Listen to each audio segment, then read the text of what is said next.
नमस्कार दोस्तों, द पाठशाला एकेडमी के ऑनलाइन पोर्टल पे आप सभी का एक बार फिर से स्वागत है। तो हम लोग मैथ्स का डिस्कशन कर रहे थे, नंबर सिस्टम का।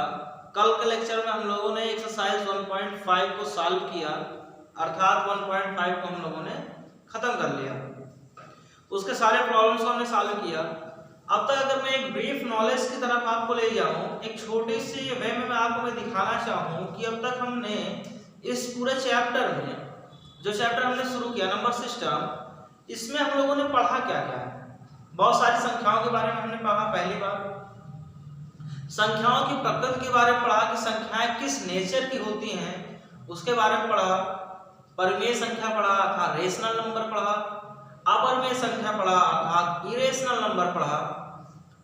हम लोगों ने शांत दशमलव पढ़ा, अशांत दशमलव पढ़ा, भिन्न से दशमलव में बदलने की प्रक्रिया सीखा और दशमलव से भिन्न में बदलने की प्रक्रिया को सीखा। इसके अलावा वास्तविक संख्याएं, पूर्णांक संख्याएं, भाज्य, अभाज्य, सम, विषम, ऐसी तमाम संख्याओं के बारे में हम लोगों ने इस पूरे चैप्टर में नंबर सिस्टम के अंतर्गत पढ़ाई किया।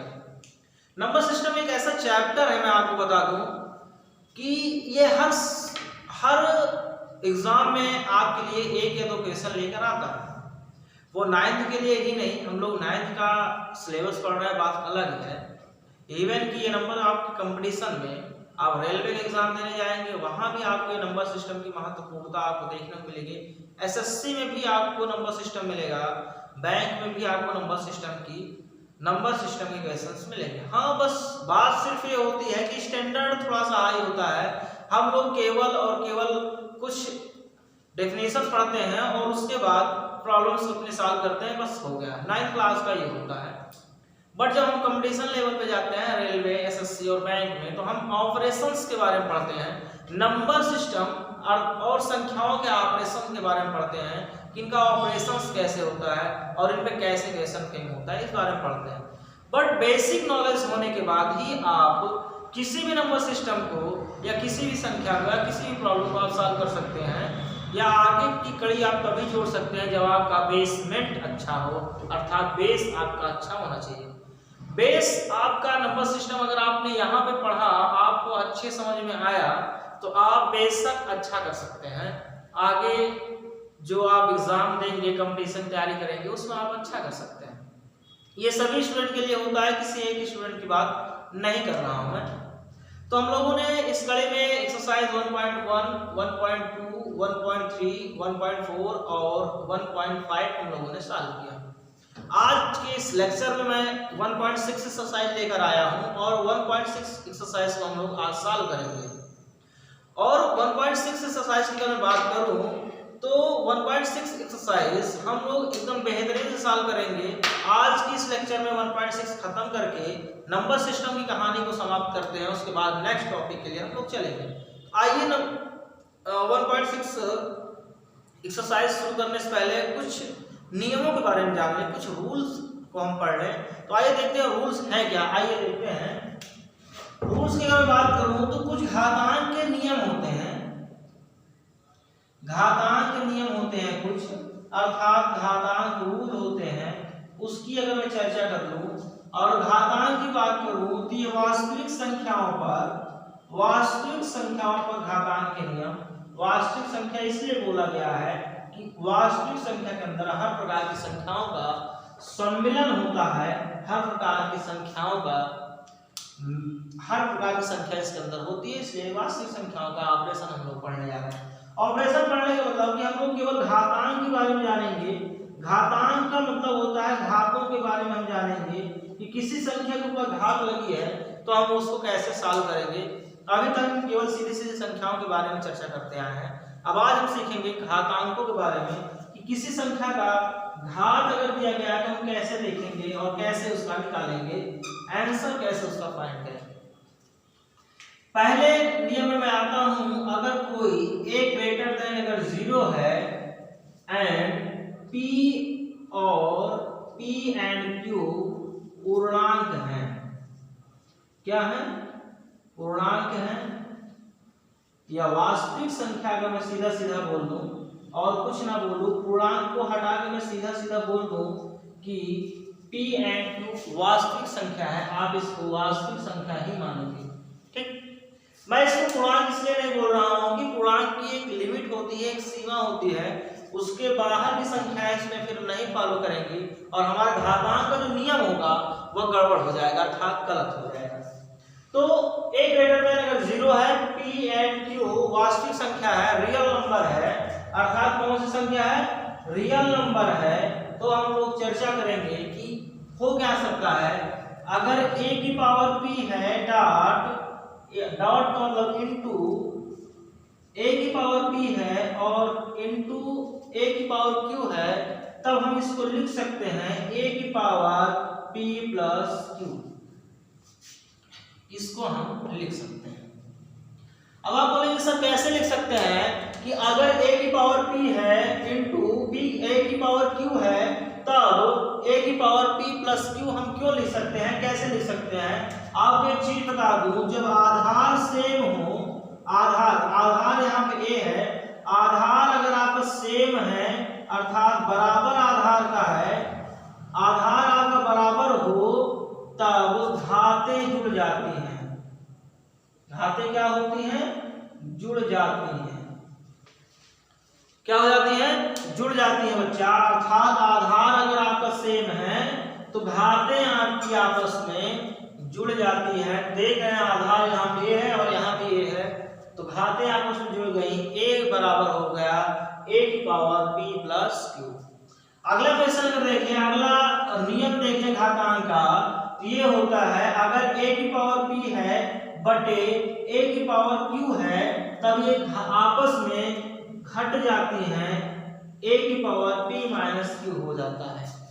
देखिए अब आप बोलेंगे कि सर आप बार बार कुछ ना कुछ बदल दे रहे हैं। बदल देने का मतलब ये है कि आप अभी a की पावर p इंटू a की पावर q को आपने a की पावर p प्लस q लिखा, उसके बाद आपने किया क्या, a की पावर p अपान a की पावर q लिखा, तो उसको आपने पावर a की पावर में p माइनस q लिखा।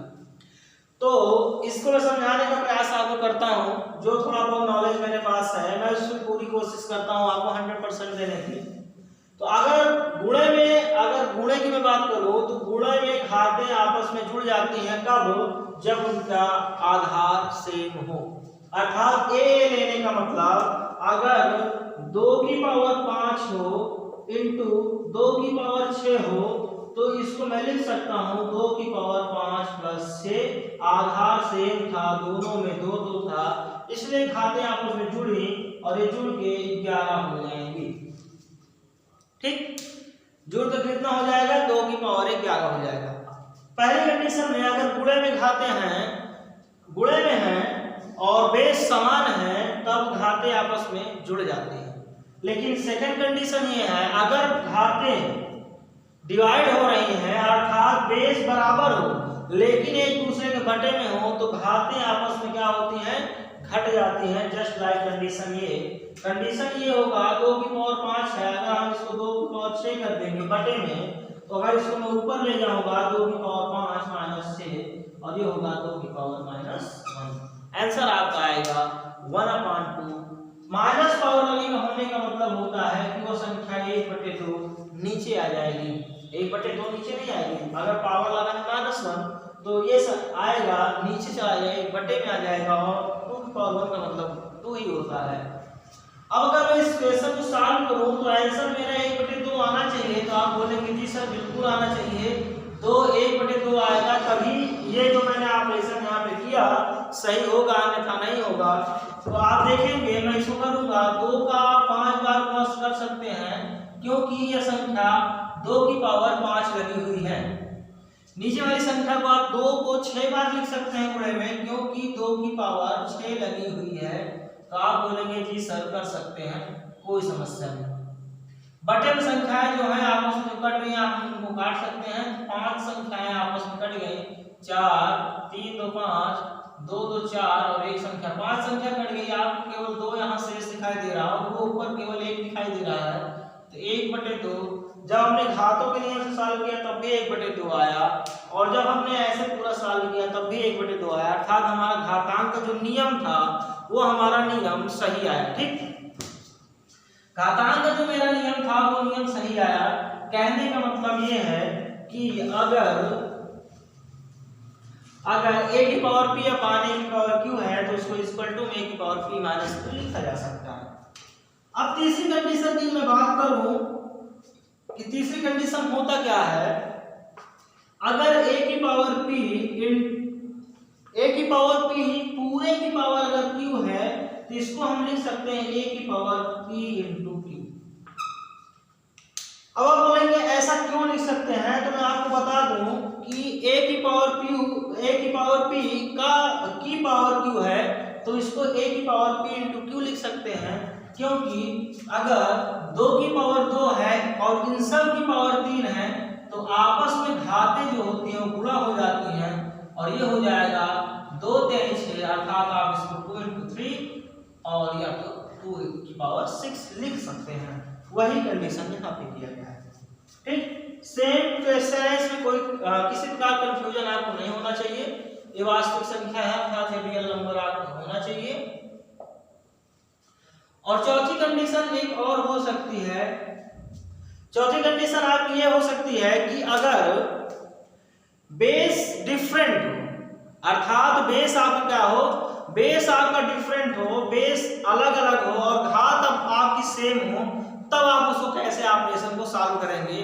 तो उस ऑपरेशन को सॉल्व करने का तरीका मैं आपको बताऊं, जब आपका बेस डिफरेंट हो जाए, बेस डिफरेंट हो जाने के बाद आप किसी ऑपरेशन को कैसे सॉल्व करेंगे। तो देखिए जैसे मैं अगर ले लूं a की पावर, अगर मैं a की पावर p ले लूं और b की पावर में p ले लूं, तब आप इसको कैसे सॉल्व करेंगे, तब आप इसको लिख सकते हैं ab की पावर p। अब आप बोलेंगे सर ये कैसे पॉसिबल हो सकता है, बेस तो यहाँ अलग अलग है तो दोनों की पावर एक साथ कैसे हो सकती है। आप मेरे से क्वेश्चन कर सकते हैं और मैं आपको इसका आंसर देने के लिए बिल्कुल तैयार बैठा हूं, क्योंकि मुझे पता है कि आप क्वेश्चन किस टाइप का होगा। अगर मैं ऐसा पढ़ाऊंगा तो आपका क्वेश्चन किस टाइप का होगा, उस टाइप की मैं तैयारी करके आपके सामने खड़ा हुआ हूं। तो मैं बताऊंगा कि बेटा अगर 2 की पावर 3 लिखा हुआ है, अगर मैं इनटू में 3 की पावर भी 3 लगा दिया हूं, अगर 2 की पावर 3 है इंटू 3 की पावर 3 है तो मैं इसको लिख सकता हूं 2 इंटू 3 की पावर 3। अब आप बोलेंगे कैसे लिख सकते हैं सर, आप अगर इसको सॉल्व करने के बाद जो आंसर आया इसके बराबर आ गया तब तो सही होगा, अन्यथा गलत होगा। तो मैं इसको सॉल्व करूंगा, 2 को मैं 3 बार लिख सकता हूं, मैंने लिख लिया। फिर ये बीच में डाट है, इसका मतलब गुणे का चिन्ह है, मैं 3 को भी 3 बार लिख सकता हूं, लिख लिया। और ये दोनों गुणा करोगे 3 दूना 6 और 6 की पावर 3 है, मैं 3 लिखा मैंने दिया। 2 दूना 4 दूना 8 फिर 24, 24 3 72 होता है मेरे हिसाब से। 72 गुणे आप 3 करेंगे तो 3 दूना 6 और 3 सते 21, 216 आया सॉल्व करने पर। 6 को आप 3 बार लिख सकते हैं क्योंकि पावर 3 लगी हुई है। आप जब फिर से गुणा करेंगे 6 36 संगम में 216 ही होता है। तो आप देख रहे हैं 2 की पावर 3 इंटू 3 की पावर 3 बराबर 2 इंटू 3 की पावर 3 को जब आप सॉल्व किया अलग अलग तो दोनों का आंसर 216 और 216 आया। इसका मतलब जो मैंने चौथा ऑपरेशन आपके सामने दिखाया घातांकों के नियम का, a की पावर p इंटू b की power p equal to ab की पावर p लिखा जा सकता है। ये पूर्णतः सत्य है, इसमें किसी भी प्रकार की गलतियां नहीं मिलेंगी। ये 4 ऑपरेशन आपको दिख रहे हैं सामने, इन चारों ऑपरेशन को आप नोट करें। इसके बाद हम क्वेश्चन पे करते चलते हैं और किसी प्रकार कंफ्यूजन होगा तो क्वेश्चन पे दूर करते हुए हम चलेंगे। ठीक, तो आप उम्मीद करता हूँ इसको नोट कर लिए होंगे, नहीं किए तो आप तुरंत स्क्रीनशॉट ले लें। हम लोग क्वेश्चन पे चलते हैं। नोट कर लिए होंगे, चलिए ठीक है, उम्मीद करता हूँ नोट कर लिए होंगे। आप थोड़ा अच्छे बच्चे हैं, अच्छा पूरे अच्छे बच्चे हैं। आप पढ़ाई करते रहिए, पढ़ने में आप मन लगाइए। इस समय एक समस्या ये भी बनी हुई है कि समस्या ये है कि सबके सामने एक समस्या है, और समस्या क्या है इस आप लोग समझ रहे होंगे ऐसी क्या समस्या है जिसके बारे में सर डिस्कशन कर रहे हैं। एक समस्या है जो सबके सामने है और वह कॉमन रूप से समस्या बनी हुई है। आपको क्वेश्चन क्या कह रहा है, मैं क्वेश्चन पे आता हूँ फिर आपको मैं समस्या के बारे में बताता हूँ। आप सोच रहे हैं ऐसी कौन सी समस्या होगी जिसके बारे में सर आज डिस्कशन करेंगे। तो समस्या कोई बहुत बड़ी समस्या नहीं है, बस छोटी सी समस्या है, और छोटी भी नहीं है। हम लोग एक समस्या से आजकल जूझ रहे हैं, वह समस्या ये है।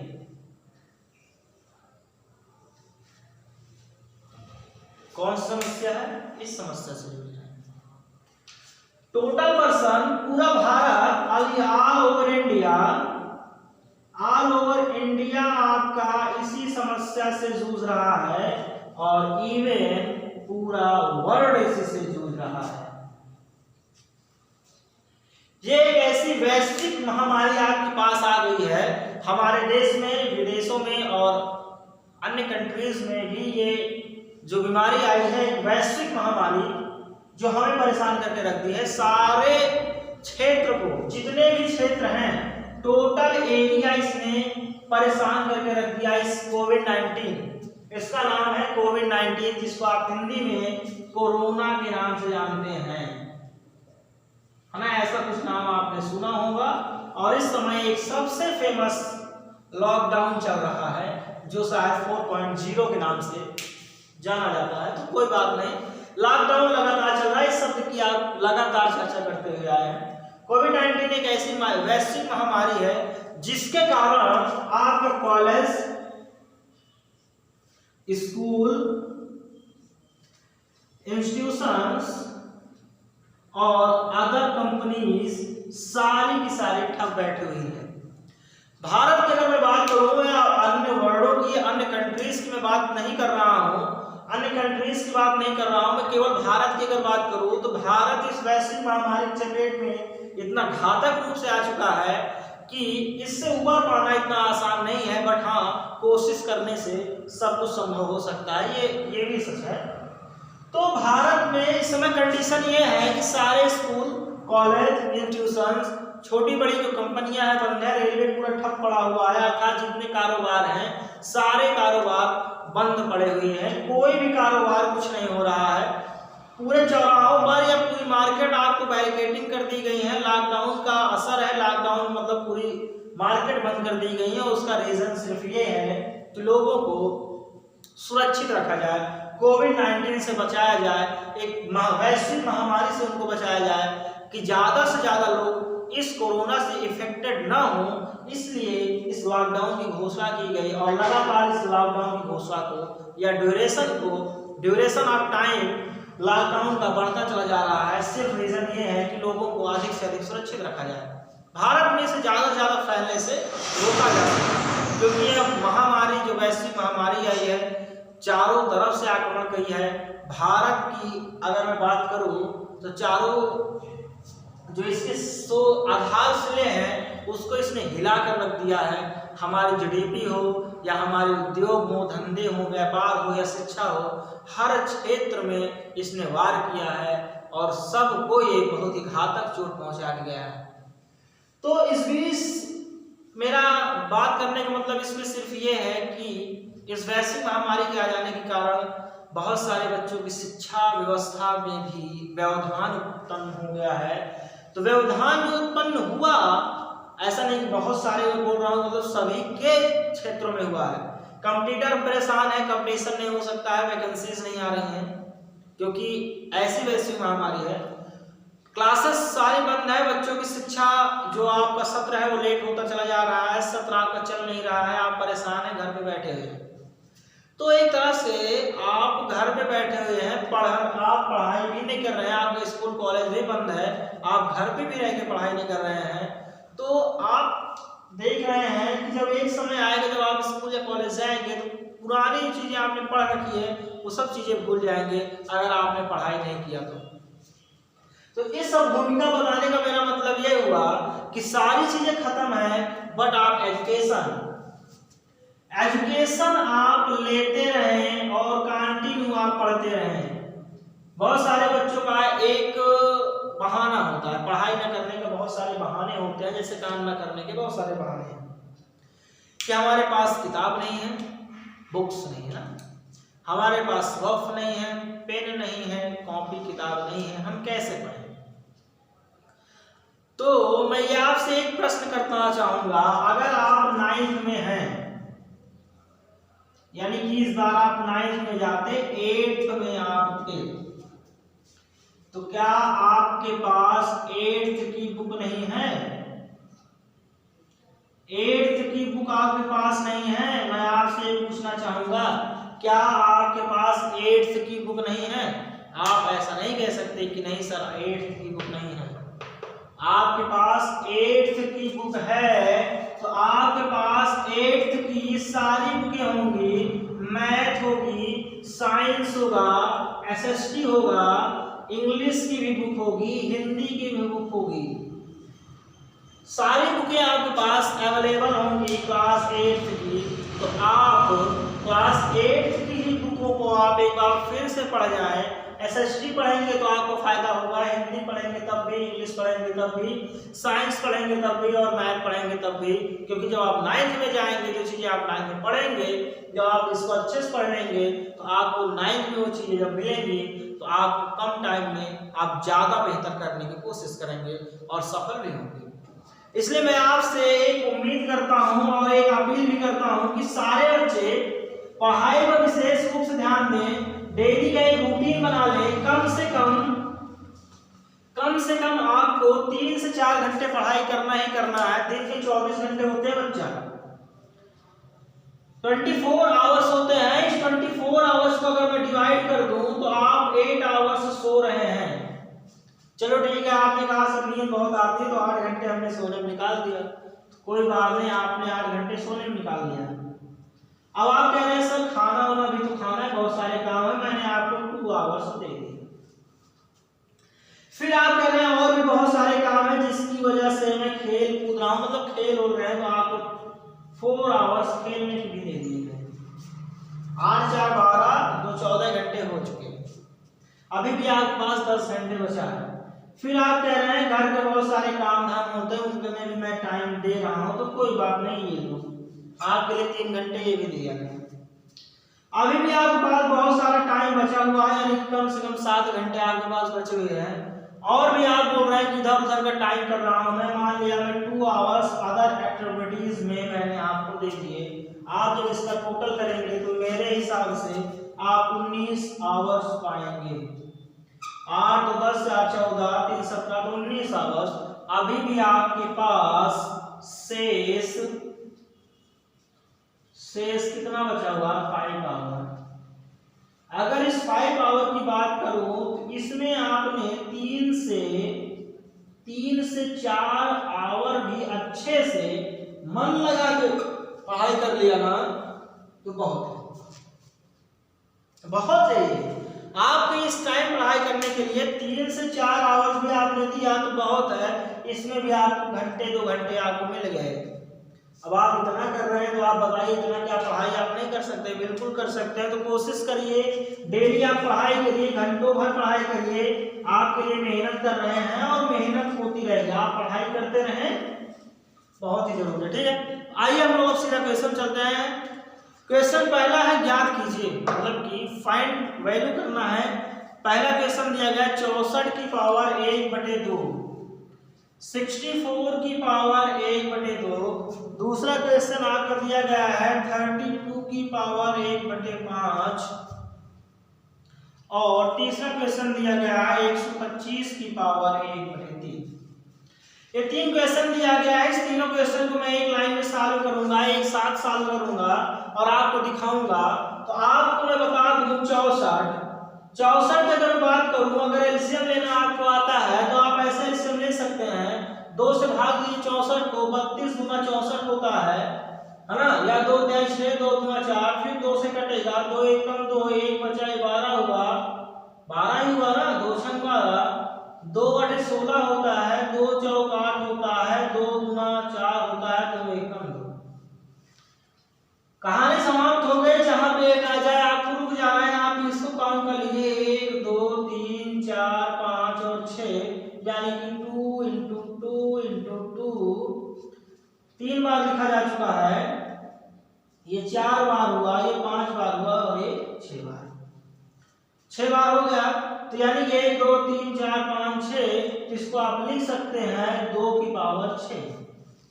आप इसको 2 की पावर 6 लिख सकते हैं कि नहीं, तो आप बोलेंगे जी सर बिल्कुल लिख सकते हैं, क्योंकि ये संख्या 6 बार 2 2 इंटू करके लिखा है, उसका मतलब होता है 2 की पावर 6। तो आप 64 को लिखेंगे 2 की पावर 6 और आपके पास गुणे में या ब्रैकेट आप लगाएंगे 1 की पावर 1/2, अर्थात 64 को आपने 2 की पावर 6 लिखा और पूरे की पावर 1/2 लगी हुई है। आप एक कंडीशन याद करिए, मैंने आपको बताया था a की power p into whole power q है, आप इसको a की पावर p इंटू q लिख सकते हैं।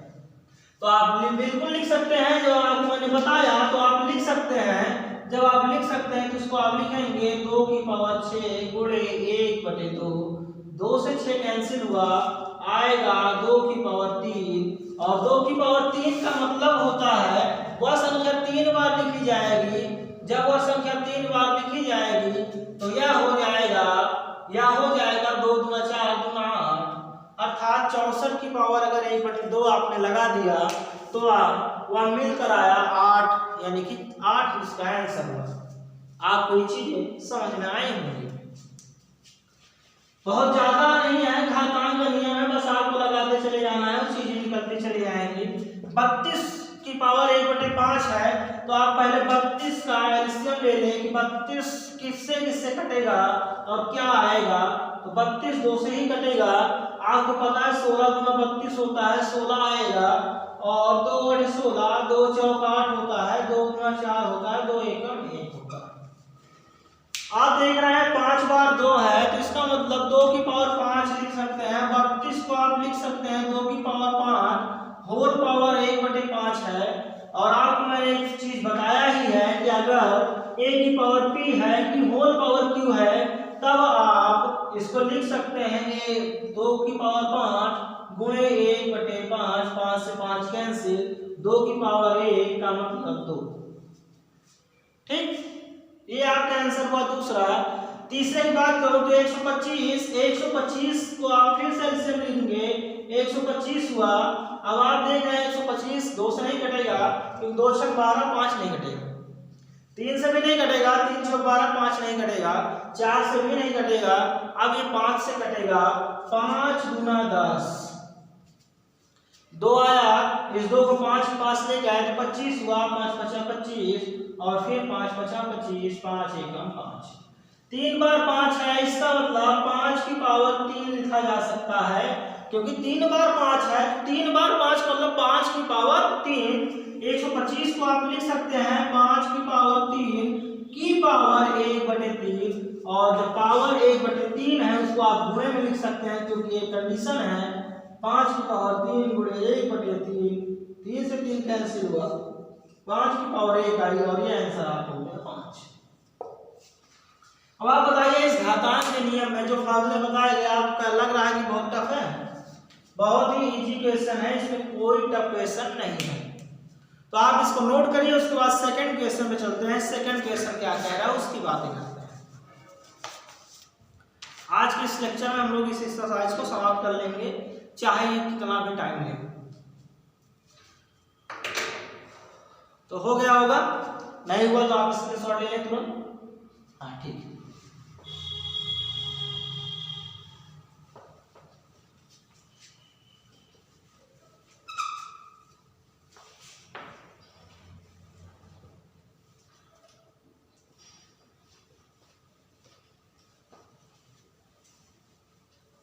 देखिए क्वेश्चन दूसरा कहता है, दूसरे में भी कई पार्ट हैं, अर्थात 4 पार्ट हैं। पहला क्वेश्चन दूसरे का लिखा हुआ है 9 की पावर 3/2, 9 की पावर 3/2।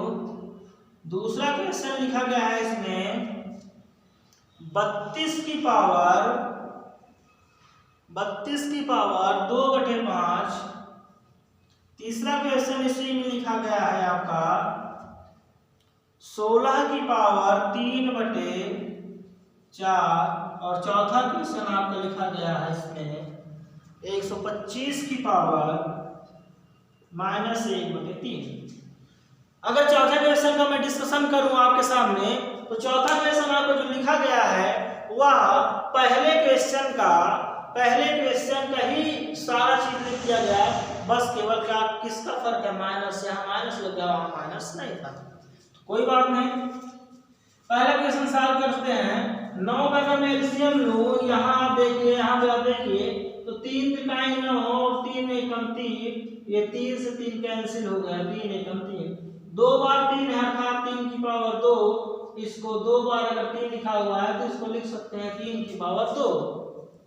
आप यहाँ पे देखेंगे 9 को आप लिख सकते हैं, 9 को आप लिख सकते हैं 3 की पावर 2, होल पावर लगी हुई है 3/2, होल पावर कितनी लगी हुई है, 3/2 लगी हुई है। आप इसको लिख सकते हैं 3 की पावर 2 गुणे 3 की पावर 2 गुणे 3/2, 2 से 2 कैंसिल हो गया, पावर आ क्या गई 3 की पावर 3, और 3 की पावर 3 का मतलब होता है कि 3 बार लिखा जाएगा, ये हो जाएगा 3 × 3 × 3, तो हो जाएगा 3 × 9 3 × 27। समझ में आया? बिल्कुल आया। 32 को आप लिख सकते हैं, पहले ही बताया, इससे पहले आप क्वेश्चन देखे थे। 32 को आप 2 की पावर 5 लिख सकते हैं, होल पावर 2/5 लगी हुई है। इसको आप लिख सकते हैं 2 की पावर 5 गुणे 2 की पावर 2/5, 5 से 5 कैंसिल हुआ, 2 की पावर ये 2 आ गई, और 2 को आप 2 बार लिखेंगे, 2 × 2 ये बराबर हो जाएगा 4 के बराबर हो जाएगा। कुछ इसमें है नहीं, बहुत इजी क्वेश्चन है, केवल आप सॉल्व करते चले जाना। 16 की अगर बात करूं मैं, तो आप 16 का एलसीएम लेंगे, 2/16 होता है, 2 चौका 8 होता है, 2 दूना 4 और 2 एकम 2। क्लियर?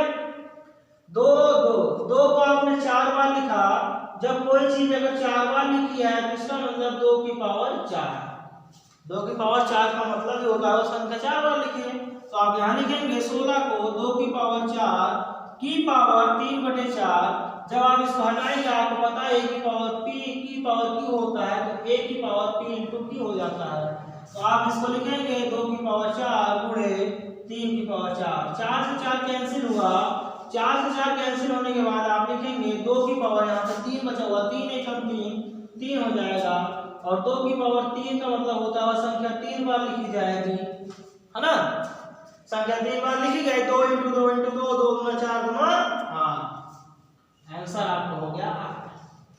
कितना आंसर आया आपका? 8। अब नेक्स्ट क्वेश्चन, इसका चौथे क्वेश्चन चलते हैं। इसका चौथा क्वेश्चन सेम हम लोगों ने सॉल्व किया था। 125 को आप लिख सकते हैं 5 की पावर 3 की पावर -1/3 लगा हुआ है, कोई बात नहीं, लगा रहने दीजिए। फिर आप इसको लिख सकते हैं 5 की पावर 3 गुणे 1/3 माइनस का, 3 से 3 कैंसिल हो गया, ये बच गया 5 की पावर -1 है तो -1 ही लग जाएगा, ये पावर हो जाएगा -1।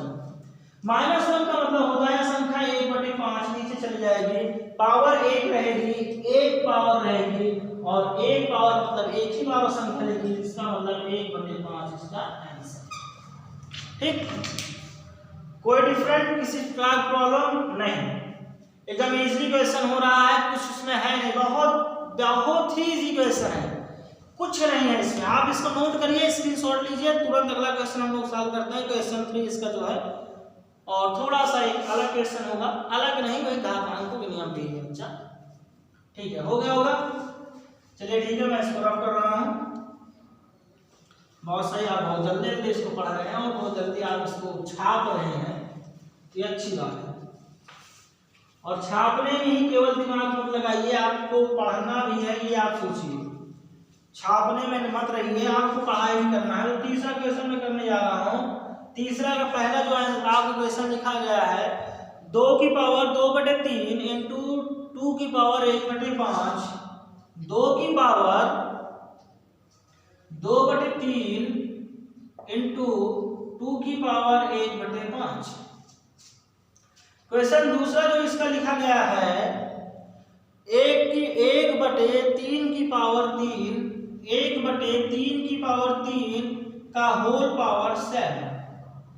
तीसरा जो क्वेश्चन लिखा गया है, तीसरा जो क्वेश्चन इसका लिखा गया है 11 की पावर 1/2 बटे 11 की पावर 1/4। क्वेश्चन चौथा जो लिखा